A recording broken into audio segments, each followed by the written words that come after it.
그리스도인들은 그들의 삶의 원리와 기준이 성경에 달려 있다고 고백하는 사람들입니다.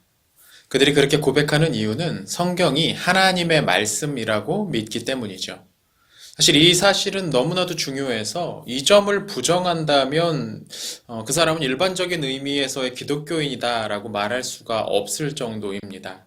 그러니까 기독교라는 것은 성경에 그들의 신앙을 온전히 얹어놓는 그런 신앙이라는 것이죠.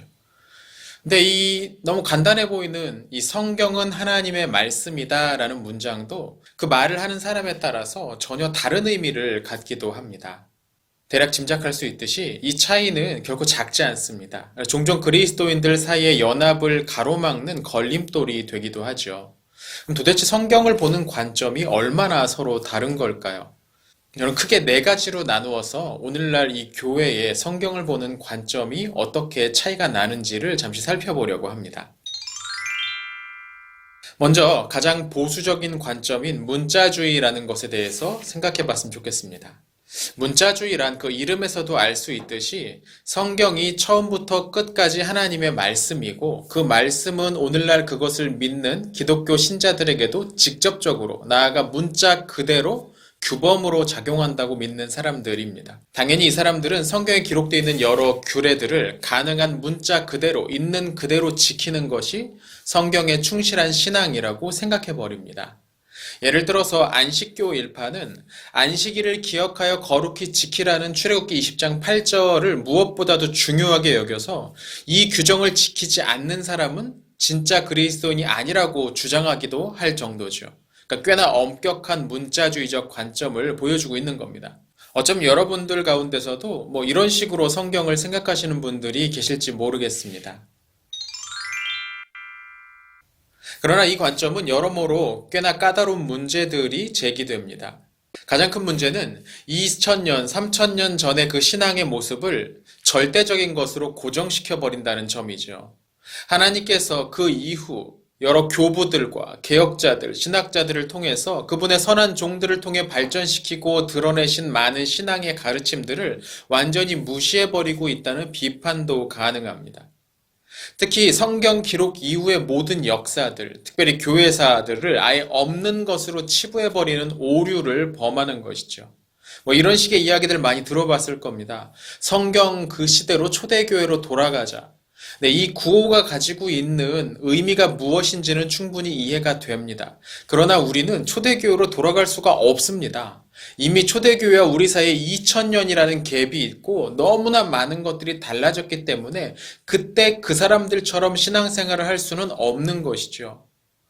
그 이후에 많은 부분에서 우리는 신학적 발전의 과정을 거쳐왔습니다. 그런 것들을 아예 없는 것처럼 무시해버릴 수 있는 사람, 그러니까 역사 밖에 존재해서 바로 2000년 전에 살다가 2020년 이 시기로 바로 튀어나올 수 있는 사람은 어디에도 없다는 것이죠. 또 이 관점을 가지고 있는 사람들은 종종 율법주의적 신앙생활을 권장할 만한 것으로 여기는 것 같기도 합니다. 이들은 성경에 등장하는 많은 규례들을 정리하고 또 그 밖의 본문들에서 일종의 원리들을 끄집어내서 가르치기를 좋아합니다. 그리고 그렇게 만들어진 규정 목록을 충실하게 지키는 것이야말로 신앙생활을 제대로 하는 것이라고 생각하는 것이죠. 그러나 이것은 우리 주님께서 강력하게 반대하셨던 율법주의적 관점이었습니다. 사람이 안식일을 위해 사는 것이 아니고 안식일이 사람을 위해 존재하는 것이다 라고 우리 주님은 말씀하셨죠. 무엇보다 이 문자주의적 관점의 가장 큰 문제점은 이 관점을 충분히 삶으로 구현해낼 수 없다는 점입니다. 앞서 첫 번째 이유에서도 말씀드렸지만 성경이 기록될 당시의 역사적, 사회적, 문학적 배경들과 오늘 우리들의 삶의 정황이 너무나도 달라져 버렸기 때문이죠. 예를 들면 우리는 더 이상 황금으로 장식된 성전을 가지고 있지 않습니다. 구약 성경에 등장하는 상당수의 규례들은 문자 그대로 지킬 수가 없게 돼버린 것이죠. 물론 어떤 사람들은 예루살렘에 지금에 있는 이슬람 그 돔, 황금의 돔 사원을 무너뜨리고 그 자리에 새로운 성전을 세워야 된다는 과격한 주장을 하기도 하지만 이건 사실 시대착오적인 주장입니다. 또 우리는 안식일에 나무를 베어왔다고 해서 돌로 쳐 죽일 수 없는 그런 시대를 살고 있기도 합니다.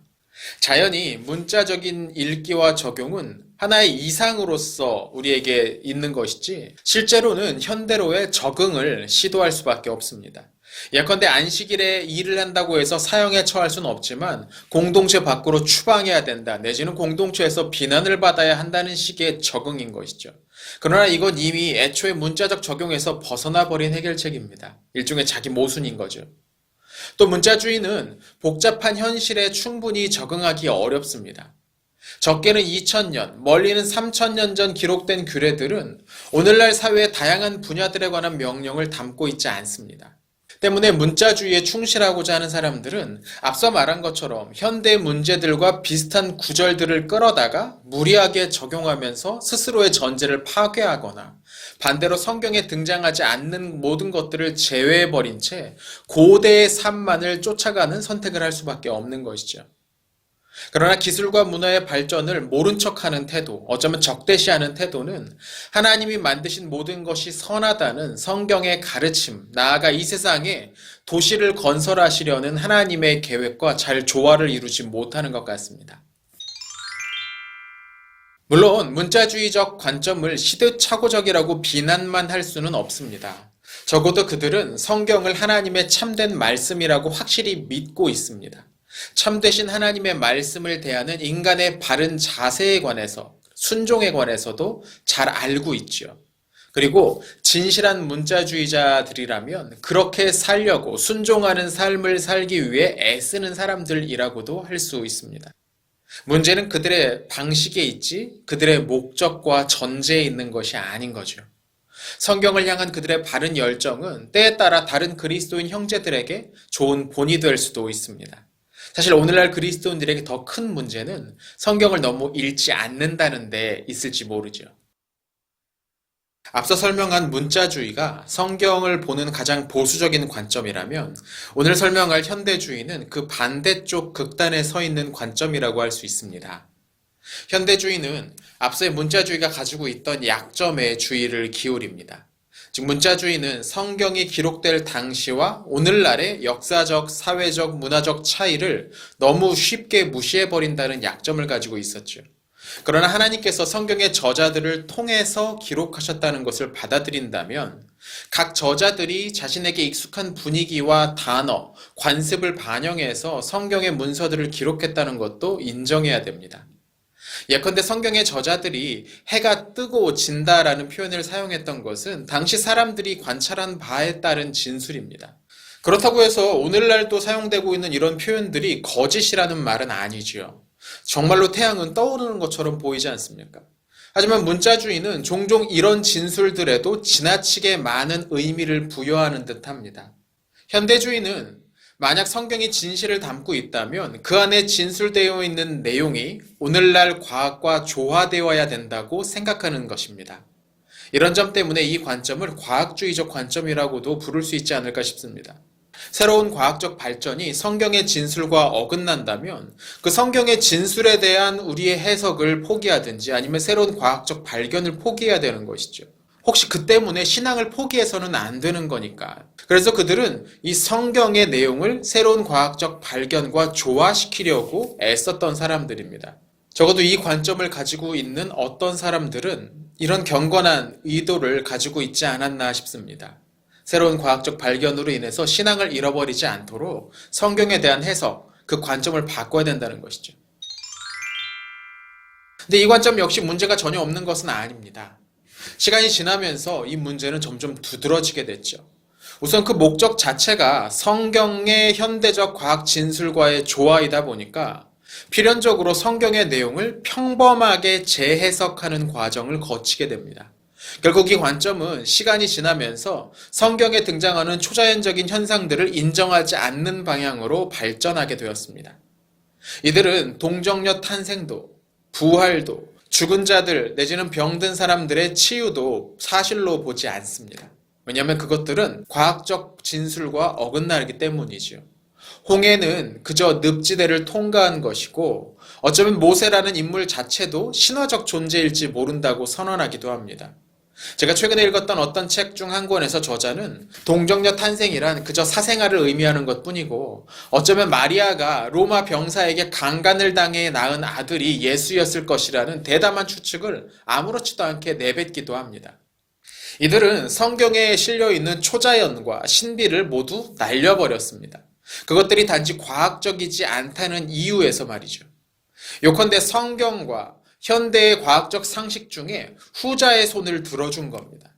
이제 성경은 그 자체로 권위 있는 문서가 아니고 현대 과학에 의해서 권위를 인정받을 때에만 무언가를 담고 있는 책으로 여겨지게 되는 겁니다. 놀랍게도 그럼에도 불구하고 이들은 성경에 뭔가 담겨 있다고도 말합니다.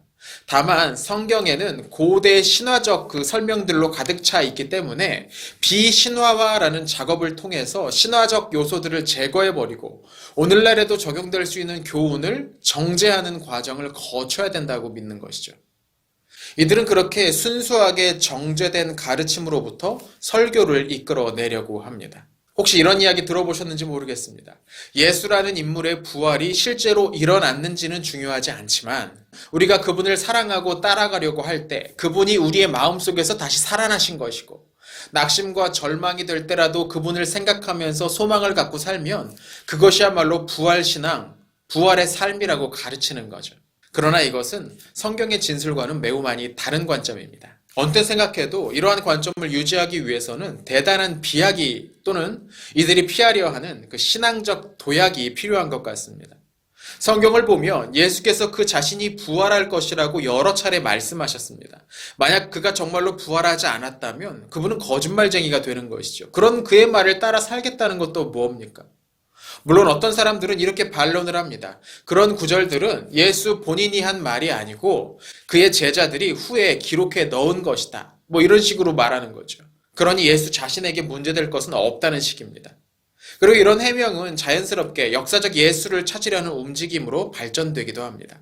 역사적 예수란 성경에 끼어들어간 신앙적, 종교적 진술들을 모두 제거해버리고 딱 예수 자신이 했던 말과 행동들만을 추려내보자는 연구입니다.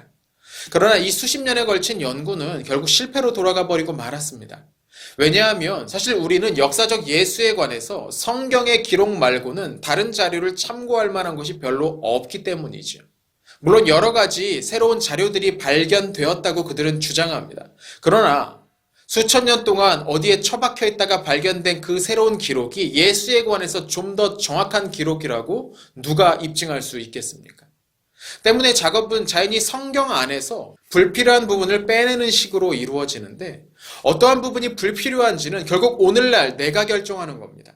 그 결과 역사적 예수 찾기의 끝은 현대적 관점의 예수를 재구성하는 것으로 머물러 버렸습니다. 캘리포니아의 예수니, 베를린이 예수니 하는 말은 이를 약간 비꼬아서 표현하는 것이죠.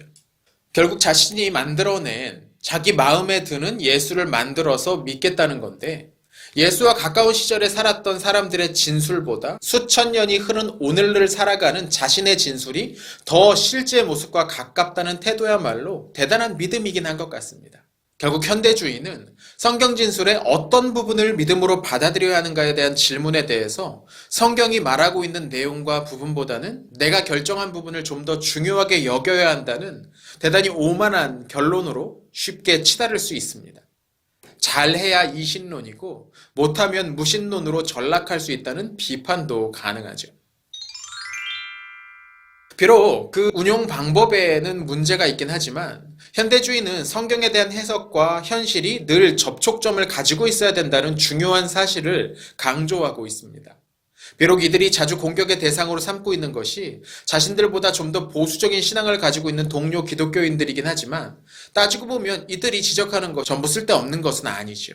현대주의는 태생적으로 현실 자체의 문제에 깊은 관심을 보입니다. 예를 들어서 남미의 해방신학은 유럽 열강의 식민 정책으로 인해서 왜곡된 남아메리카의 경제 구조의 악한 부분을 개혁하는 데 깊이 관여해왔습니다. 억눌리고 소외된 이들을 돌보는 것이 교회의 중요한 사명 중 하나라고 할 때 일부 다른 관점을 가지고 있다고 해서 그들의 주장을 무시하는 것은 결코 잘하는 일이 아닐 겁니다. 물론 그럼에도 불구하고 이 관점은 매우 조심스럽게 접근해야 됩니다. 예수를 버리고 예수의 가르침만을 쫓을 수는 없는 법이기 때문이죠. 성경에 대한 현대주의적 관점이 가지고 있는 치명적 약점은 그것이 말하고 있는 바가 수천 년 동안 이어져 온 그리스도인들의 신앙, 상식과 너무나 멀리 떨어져 있다는 점이죠. 사실상 그 관점은 성경을 하나님의 말씀으로 볼 수 없게 만들었습니다. 자연히 그 관점을 충실하게 유지하려다 보면 용어는 기독교적일지도 모르지만 사실상 기독교라고 부르기 민망한 일종의 세속주의로 전락하고 말죠. 자연히 대부분의 사람들은 앞서 말한 두 개의 극단적 관점 사이에서 자신의 입장을 선택하게 됩니다.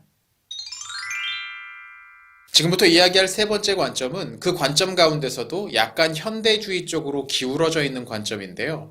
이 관점을 부르는 이름은 딱히 통합되어 있지 않습니다. 이 영상에서는 자유주의적 관점이라고 부르고자 하는데요. 사람에 따라서 좀 다른 식으로 부를 수도 있겠습니다. 우선 이 관점은 성경에 그것을 기록할 당시의 사회, 문화적 배경을 담고 있기 때문에 문자 그대로 현대에 적용하는 것은 적절치 않은 적용 방식이라고 생각합니다. 그러니까 문자주의와 거리가 있는 것이죠. 뿐만 아니라 많은 경건한 자유주의자들의 경우에는 성경에 기록된 내용들이 신화나 허구적 상상의 기록물이라고 생각하는 현대주의자들의 설명에 대해서 심리적으로 거리감이 좀 있는 것 같습니다. 이름에서도 알 수 있듯이 이 부류의 해석자들은 매우 자유롭게 해석을 하곤 합니다. 그래서 이 관점에 서 있는 사람들마다 서로 매우 다른 견해를 가지고 있기도 하죠. 개인적으로 이 자유주의적 관점이 모든 관점들 중에 가장 폭이 넓은 그런 관점이 아닐까 싶기도 합니다. 비록 이들이 때때로 현대주의와 매우 가까운 주장을 하기도 하지만 두 관점이 성경을 보는 틀은 꽤나 차이가 있습니다. 현대주의자들에게 있어서 성경은 다른 고대 문서들과 딱히 다를 바가 없지만 자유주의자들은 어떤 식으로든 성경은 하나님의 뜻을 가르쳐 준다고 보고 있죠.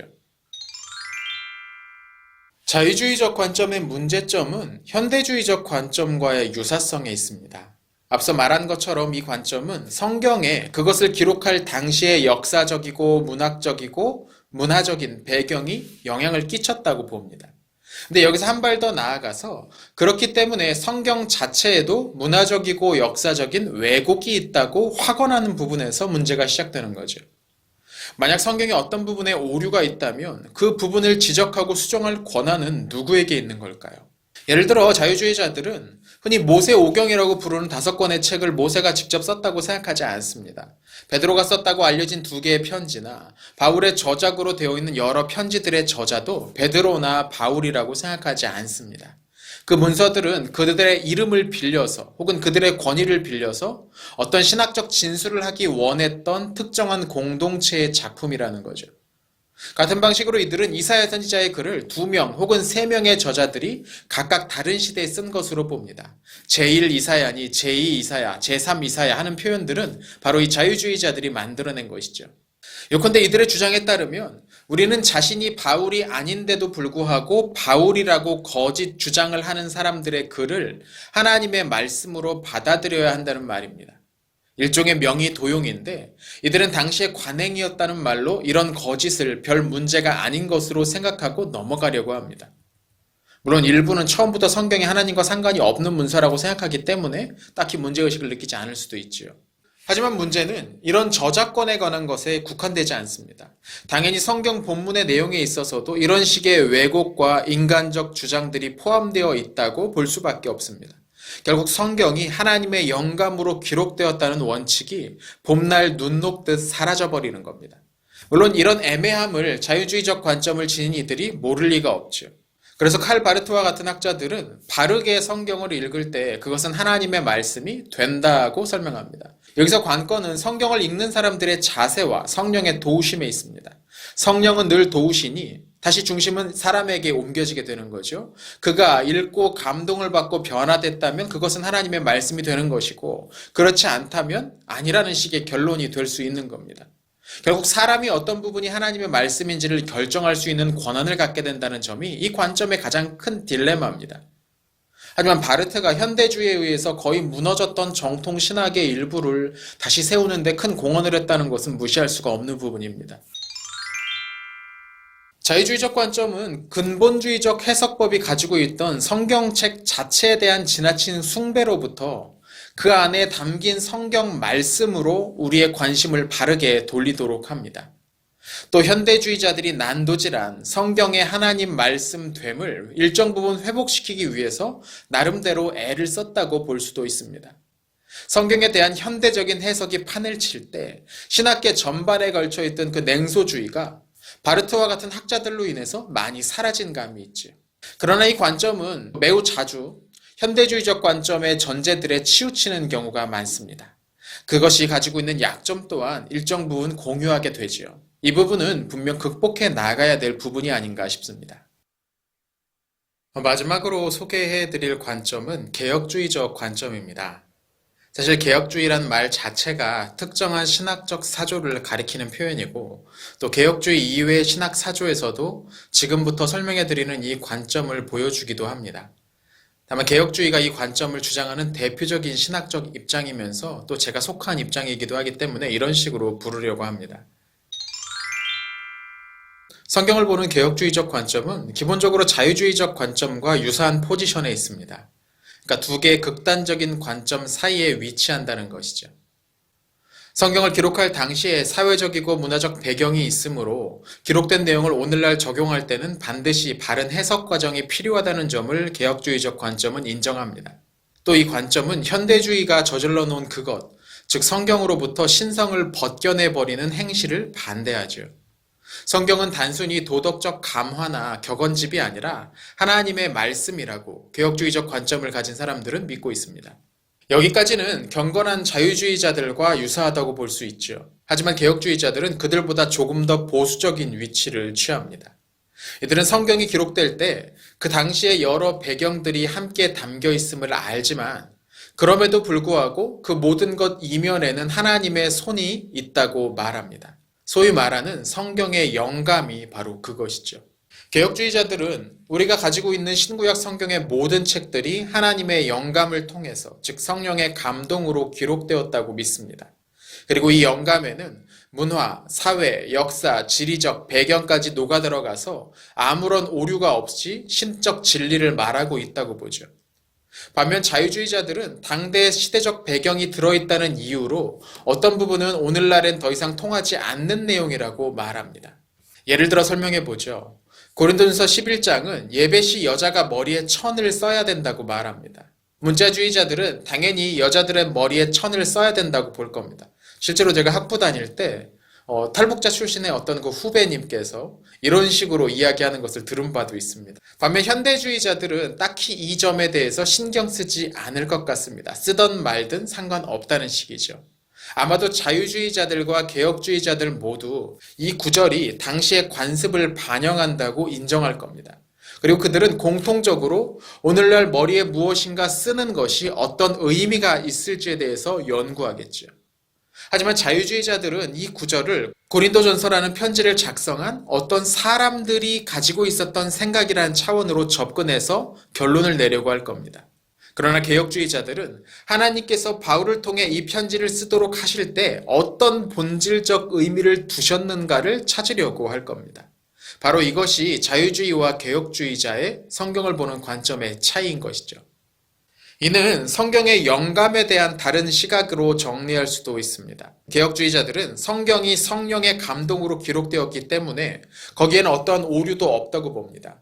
당연히 모든 성경 구절에는 하나님의 객관적인 뜻이 담겨져 있고 목회자와 신학자들의 역할은 성경을 통해 그것을 발견해내는 것이라고 생각하죠. 하지만 자유주의자들은 성경이 영감되었다는 점을 부정하는 것 같습니다. 거기엔 다분히 주관적인 뜻이 담겨 있다고 보죠. 종종 과격한 자유주의자들의 경우에는 성경에 기록된 내용이 실제인지도 딱히 중요하지 않은 것처럼 보이기도 합니다. 성경을 읽는 개혁주의적 관점은 역사적으로 건전한 보수적 성경 해석법의 전통을 잇습니다. 이 관점은 초기 기독교 공동체의 해석법과 매우 가깝고 또 교부들이라고 불리는 신앙의 수호자들, 아우구스티누스와 같은 경건하면서도 탁월한 신앙의 전수자들의 관점과도 유사합니다. 이 관점을 무시한다면 우리는 초기 기독교 공동체와 심각한 단절을 감수해야 할지도 모릅니다. 개혁주의적 관점은 성경의 바른 위치를 정립시켜줍니다. 이는 성경책 자체에 신성이 부여되어 있는 것이 아니고 그 안에 담긴 하나님의 뜻이 진리라는 것을 바르게 지적합니다. 그들은 성경이 문자 하나하나까지 영감되어 있다고 봅니다. 만약 성경의 문자들이 처음부터 고정된 것이 아니라면 그 내용은 얼마든지 바뀔 수도 있다는 말이 되기 때문이죠. 어떤 사람들은 개혁주의자들이 주장하는 성경의 영감이 성경책 자체를 숭배하도록 만든다고 비난하기도 합니다. 그러나 이것은 잘못된 생각입니다. 개혁주의자들이 주장하는 성경의 영감이란 그 원본에 적용되는 것이고 사본이나 번역본에는 절대적으로 적용되지 않습니다. 물론 개혁주의자들은 사본들이 비교적 원본에 가깝다고 가정하죠. 왜냐하면 발견된 사본들은 매우 세부적인 부분까지 일치되고 있기 때문입니다.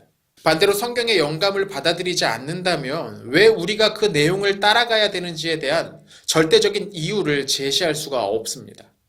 성경이 영감된 문서가 아니라면 어떤 부분에서 특별하다는 말입니까? 바람과 함께 사라지다라는 책에서도 신적 진리를 얻을 수 있는 건 아닐까요? 이 영상에서 설명해드린 문자주의, 현대주의, 자유주의, 개혁주의라는 수서는 역사적으로 나타난 순서를 따른 것은 아닙니다. 우선은 비교적 개혁주의적 관점과 가까운 성경 접근법이 일반적이었지만 과학이 발달하면서 여기에 근거해서 성경의 진술들에 의심을 하는 사람들, 즉 현대주의적 관점이 신학계를 휩쓸게 됩니다. 물론 이때도 전통적인 관점을 지닌 사람들이 있긴 했지만 딱히 큰 목소리를 내지는 못했죠. 자연스럽게 이런 상황은 강력한 세속화를 초래하게 되었고 이에 불만을 느낀 사람들이 자유주의자들이었습니다. 하지만 그들 역시 현대주의의 영향에서 완전히 자유로울 수는 없었고 이에 대한 반동으로 강해진 것이 극단적인 보수적 해석인 문자주의였습니다. 비율로 따지자면 문자주의적 해석을 취하는 학자들이 가장 적은 편이고 극단적인 현대주의를 따르는 사람들 또한 일부가 있습니다. 가장 많은 사람들은 아마 자유주의에 속해 있지 않을까 싶습니다. 앞서 설명드렸지만 여기에 속한 사람들의 그 스펙트럼이 굉장히 넓기 때문이죠. 개혁주의는 그보다는 확실히 적은 편에 속합니다. 성경을 보는 4가지 관점에 관한 이야기는 이렇게 마치도록 하겠습니다. 물론 여기서 제시한 내용은 절대적인 내용은 아니고 여러 가지 책들을 읽으면서 저 나름대로 정리한 내용입니다. 때문에 어떤 부분에서는 조금 차이가 있는 부분도 있을지 모르겠습니다. 다만 성경을 읽는 관점이 매우 중요하다는 것을 기억해 주시면서 조금 더 성경 열심히 읽었으면 좋겠습니다.